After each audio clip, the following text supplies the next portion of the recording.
This is Alexandria Ocasio-Cortez, the Democratic Socialist Congresswoman from New York's 14th District. Recently, AOC has been traveling to other states to campaign for her fellow communists. I mean, Democrats. You know, it's so special to be here. This is my first time ever in Memphis. So much of when I started to think about my role and all of our role in the world as a young person, I thought about places like Memphis. Places like Memphis really shaped my entire worldview, even though I've literally never stepped foot here before today. Classic political pandering. When I think about where my first political consciousness was formed, it actually didn't come from a book written by Marx. Nobody asked about Karl Marx. But it's very telling that he's the first person that pops into AOC's head to deny. It came from watching what happened in Memphis, in Montgomery, and Selma, and Atlanta. Watching what happened in Selma and Memphis? Sandy, you were literally born in 1989. You didn't watch the civil rights movement happen. You read about it in a textbook. Just kidding, she doesn't read. And when I think about the sacrifices that people have made for us to gather here in this church today, I know about the duty and feel filled with a sense of purpose about what we are here today together to accomplish.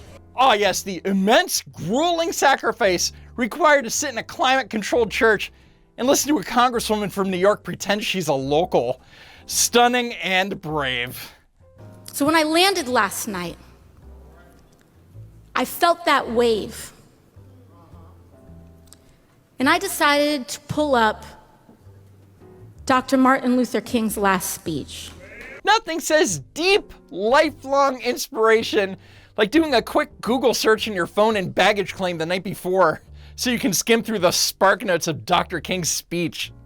Because we are here to pick up where King left off 58 years ago.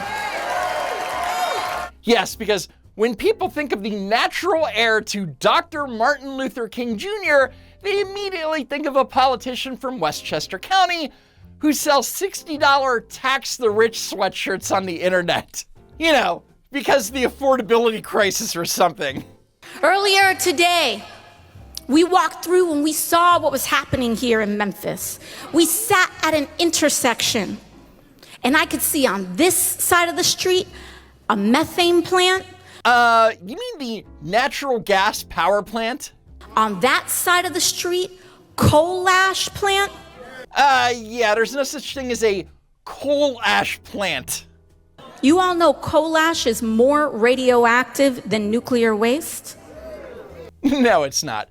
Unshielded raw nuclear waste is approximately 100 billion times more radioactive than an equivalent mass of coal ash. So much for the party of science, huh, guys? Over here, wastewater plant. Over there, the gray water plant facility from the new XAI data center. That gray water plant from the new XAI data center she claims that she was looking at? It doesn't exist yet, because construction on that water recycling plant was pushed back in April so that SpaceX could focus on building their supercomputer.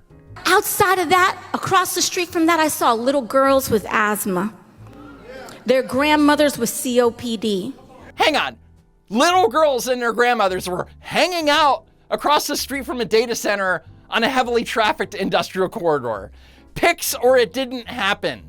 We cannot afford to leave Kentucky behind, Alabama behind, Mississippi behind, Georgia behind, South Carolina behind. There is no country when we are split apart. Nothing says authentic working class solidarity quite like adopting a completely new dialect the moment you cross the Mason-Dixon line. We will not be chased out of places anymore, brothers and sisters. Who exactly is being chased out of places? Nobody is chasing anyone out of anywhere. But I guess if you're going to sell a completely manufactured grievance, it only makes sense to deliver it with a completely manufactured accent. Our next Democratic socialist is Gustavo Gordillo, the co-chair of the New York chapter of the DSA, who made the unfortunate yet hilarious decision to appear on The Story with Martha MacCallum on Fox News. American imperialism, in many cases, is actually what brings immigrants to the U.S. coming out of Latin America. And so they come here because they don't like the imposition of American imperialism in the country that they're in? Yes, in many countries. So they come here. In many countries, And Martha MacCallum is right. It actually makes zero sense. But according to Gustavo, immigrants hate the crushing boot of American imperialism so much that they're gonna hike 2,000 miles, cross a river, and desperately try to live directly underneath it. It's the geopolitical equivalent of fleeing a burning building by running straight into a blast furnace. And one of the most basic things is Article 1 in our Constitution. Are you in favor of abolishing Article 1 of the Constitution? No, we support a democratic route to transformative change in the United States. We think that we need to put the working class before the billionaire class. So you don't want to abolish the Senate, the United States Senate, because that's what Article 1 is. The United States Senate is an undemocratic institution. He was all ready to go with that canned working class versus billionaire soundbite, but when asked a basic high school civics question, Gustavo's brain completely blue-screened. It gives more representation to people in smaller states than to the 30 million people in California. So you've got the House of Representatives, which is population-driven, and then you've got the Senate. So every state, if you're a small state, you still get 2 senators, even though you only get maybe 1 congressman, in order to make all of the states have fair representation. Yes, Gustavo, that is literally the point.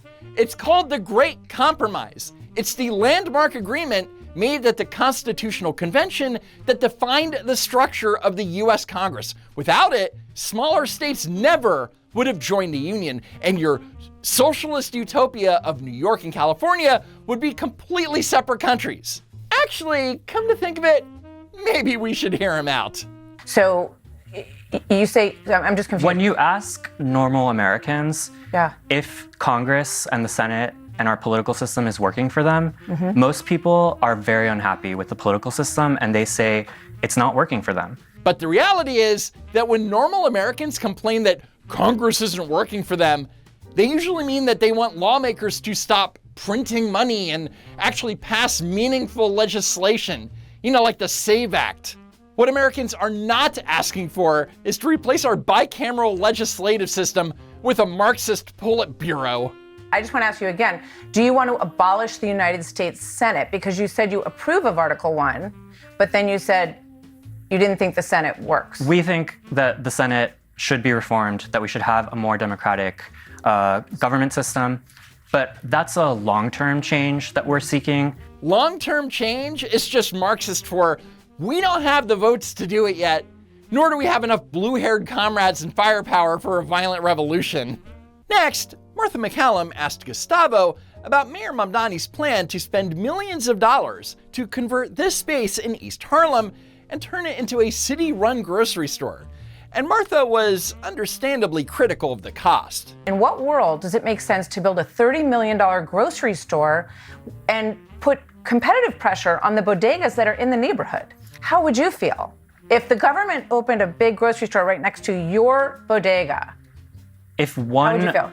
one publicly owned grocery store that brings prices down in the neighborhood is enough to put someone out of business, then maybe they shouldn't have been in that business in the first place. So for clarity, the neighborhood bodega owner is forced to pay taxes that are helping to build their own government-run competitor, a store that doesn't even need to turn a profit, by the way, because it's backed by endless taxpayer dollars. And then when that state-funded juggernaut drives the small business owner into bankruptcy, Gustavo's answer will basically be, sucks to be you, comrade.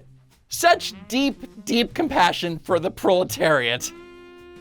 When we look at to take inspiration from governments abroad, we're looking at countries like Norway, Sweden. It never fails.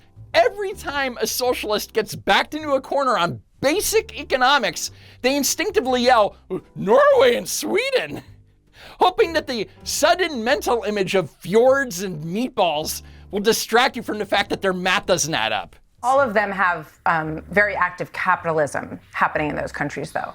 They have big technology investments, very big companies that do well. We are still operating in capitalism. Yeah.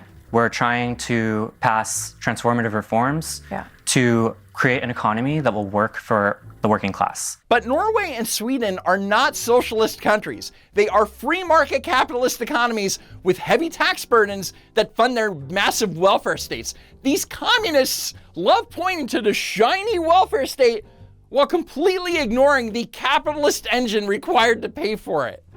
And we've seen that happen already in history in Sweden and in Norway, and yet in those countries, a very large portion of the economy is publicly owned. When he says that a large portion of the economy is publicly owned in Norway, he's talking about Equinor, the massive state-owned oil and gas company. Norway aggressively drills for offshore fossil fuels and then sells them on the global capitalist market to fund their sovereign wealth fund. Somehow I highly doubt that the New York DSA is about to add massive state-run oil drilling operations to their Green New Deal platform. Next, Martha MacCallum asked Gustavo to comment on the growing homeless encampment that has recently popped up in Midtown Manhattan. But Gustavo couldn't give any kind of solid, compassionate solution because he doesn't have one. Instead, he immediately deflected and deployed the all-time leftist scapegoat, the greedy landlord. The problem we're facing in our housing system is that we talk about tenants and we say they have to pull themselves up by their bootstraps. They have to be responsible financially. But when we look at the landlords, we don't use those same standards. What standards are missing? The landlord assumes all of the financial risk, pays the property taxes, maintains the building, fixes the plumbing, and covers the mortgage. The tenant just has to pay their agreed upon rent on time. It's not some sinister double standard. It's a basic transaction where one party takes on all the liability. Landlords in New York have been making a 12% return on their investment on average. How much should they make? What's fair for the landlord to make if you don't like 12? They're complaining that 12 is not enough. Notice how he dodges the question, because to a socialist, the fair amount of profit is always exactly zero. But in reality, a 12% return in New York City, where property taxes, insurance premiums, and union labor maintenance costs skyrocket every single year, barely keeps a building owner ahead of inflation. And we don't think that anyone should have a constitutional right to double-digit returns on their investment. Literally no one is arguing that there is a constitutional right to a 12% ROI. But there is a constitutional right against the government seizing your private property without just compensation, which is exactly what permanent rent freezes and price controls eventually amount to. That's not in the Constitution, but what we see is that when we implement a rent freeze, we have landlords who are crying that the government is going to put them out of business. They're trying to run a business, and they're trying to do it effectively. But I just think that the idea that no one should make a double-digit profit is the antithesis of the desire to, you can be anything you want to be in New York. Exactly. And not only do these communists not care about the American dream, but if you artificially cap returns and make it financially impossible to maintain a building, guess what happens? Developers stop building, landlords abandon properties to decay, the housing supply plummets, and then prices for whatever is left will skyrocket. But congratulations, Gustavo. You just created the exact housing crisis you're pretending to give a shit about. Anyway, that's it for now. Head on over to my super cool merch store at don'twalkaround.shop. As always, thank you so much for tuning in. Please subscribe to the channel, and I hope to see you next time, if there is next time.